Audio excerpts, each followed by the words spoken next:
ఈ మధ్యన చాలా కీలకం అయిపోయింది. నేషనల్ మీడియా అడిగింది, మన కర్నూలులో జరిగిన సంఘటన, ఉమ్మడి కర్నూలు జిల్లాలో జరిగిన సంఘటన, ఒక చిన్నపాటి బిడ్డ మీద ఏం జరిగిందో అందరూ మైనర్ బాలు ఏం చేశారు మీకు అర్థమైంది. నన్ను స్పందించమన్నారు. ఏం మాట్లాడాలంటే, ఒక 18 ఏళ్ళు దాటిన యువతనైతే ఎలాంటి పనిష్మెంట్ అని ఇచ్చేయచ్చు.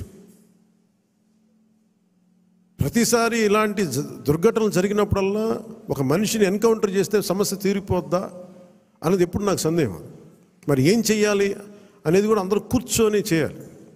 అందుకని మన వ్యవహార శైలి, ముఖ్యంగా రాజకీయ నాయకుల్లో చాలా మార్పు రావాలి. వీరి భాషా వ్యవహారాల్లో ఇష్టం వచ్చినట్టు తిట్టేసి, ఇష్టం వచ్చినట్టు బూతులు తిట్టేస్తే, నాయకుల్ని రౌడీల్ని పెంచి పోషిస్తే చిన్నపిల్లలకు కూడా అది ఆలవాలం అయిపోయింది. అందుకని లా అండ్ ఆర్డర్ విషయంలో మీరు చాలా టఫ్గా ఉండండి. మన ఎమ్మెల్యేలందరికీ చెప్తా ఉన్నాను, మన ఎంపీలందరికీ చెప్తున్నాను, చాలా చాలా బలంగా ఉండండి, అన్కాంప్రమైజింగ్ ఉండండి లా అండ్ ఆర్డర్ సంబంధించి. అలాగే విద్యా వ్యవస్థలో కూడా మనం నెక్స్ట్ మీటింగ్లో ఎప్పుడు కూర్చున్నప్పుడు దీనికి సమాజం కూడా మారాలి, కొంత బాధ్యత తీసుకోవాలి. ఈ సినిమాలు చూసో లేదంటే సామాజిక మాధ్యమాలకు ప్రతి ఒక్కరూ కూడా మన కుటుంబాల పట్ల మనం బాధ్యత తీసుకోవాలి. ఇదే నేను cabinet meeting, last cabinet meeting నేను వస్తూ ఉన్నప్పుడు ఒక తల్లి ఇక్కడ వచ్చి ఆగింది. నేను చాలామందిని మాట్లాడుతున్నప్పుడు ఆ తల్లి వచ్చి చెప్పింది, నా బిడ్డను తీసుకెళ్ళిపోయారు, 2-3 అమ్మాయిలు తీసుకెళ్ళిపోయాడు అంతకుముందు ఆ కుర్రాడు, 16 ఏళ్ళు వచ్చి తీసుకెళ్ళిపోయారు. ఇక్కడి నుంచి వచ్చిన 1 వారం రోజులు పట్టుకెళ్ళిపోయారు అబ్బాయిని. 9 నెలలు అయిపోయింది, నేను ఎవరికి చెప్పుకోవాలో తెలియట్లేదు. కంప్లైంట్ ఇచ్చాం మాచవరంలో. అంటే మన కేకే గారిని పంపించి వెంటనే కన్సర్న్ పోలీసు అధికారితో మాట్లాడితే 9 నెలల్లో సాధించలేనిది 9 రోజుల్లో తీసుకురాగలిగాం.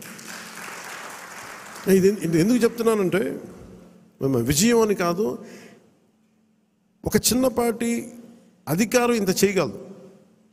అలాంటిది 3000 మంది ఆడబిడ్డలు అదృశ్యం అయిపోయారు. వచ్చిన ఏ పరిస్థితుల్లో తిరిగి వచ్చారో మనకు తెలియదు, వాళ్ళు ఎంతమంది తిరిగి వచ్చారో తెలియదు.